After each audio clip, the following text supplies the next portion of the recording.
Grabe, ganyan ka palagi mag-workout. Kailangan eh. Walang pain, walang progress. Mas walang pahinga, walang buhay.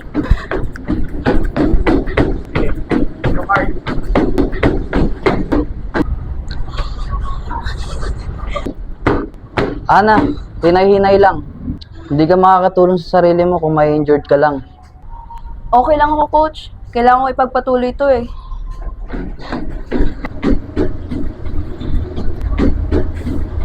Kahit ang pinakamalakas na tulay bumibigay pag sobra ang bigat.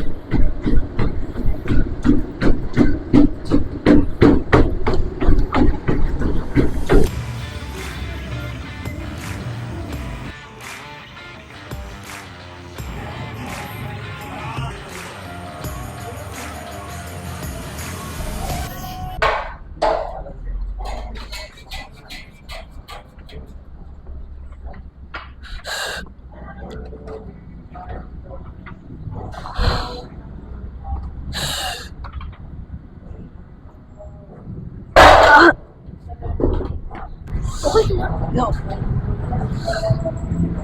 Ana, hindi lang to tungkol sa training, di ba? Bakit ganun? Ginawa ko naman lahat, pero kulang pa rin.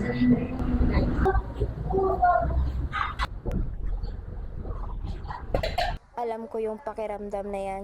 Kahit anong gawin ko, yung dating ako pa rin ang nakikita ko sa salamin. Parang hindi ako magiging sapat. Ganun din ako, taon ako nag-training. Pero dahil sa injury na to, parang wala akong silbi. Alam niyo ba talaga kung anong diwa ng Kwaresma? Pagsasakripisyo, Hindi lang yon, ang pagsuko. Akala natin, dapat natin buhatin lahat ng bigat mag-isa. Hinahabol natin maging perpekto eh. Pero, nakakalimutan natin, ang biyaya ay hindi pinaghihirapan kung di tinatanggap. Minsan, sa pagtitiwala at pagpapahinga, doon tayo nakakaranas ng tunay na lakas.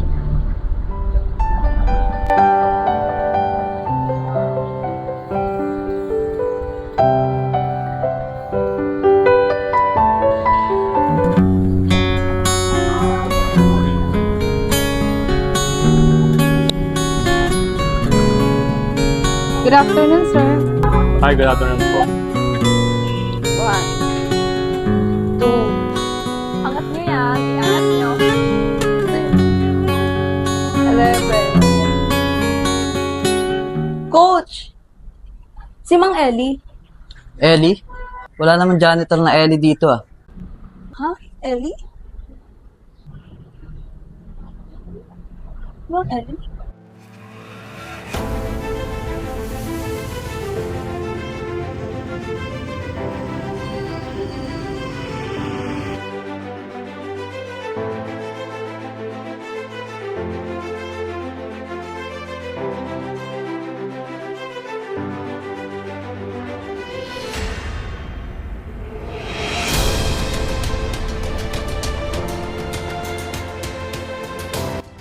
Sobrang hirap tanggapin yung pagkawala ng kakayahan, lalo na kung matagal mong pinaghirapan. Pero natutunan ko na ang pagkabigo ay hindi katapusan, kundi bahagi ng paglago. Minsan, hindi mo kailangan tumakbo ng mabilis, ang kailangan mo lang magpatuloy kahit mabagal. Hindi kailanman mawawalan ng halaga kahit panawalan ka ng lakas. Ang bigat na binubuhat ko ay hindi galing sa weights. Galing yun sa salamin. Sa sarili kong mga mata na naghahanap ng kulang.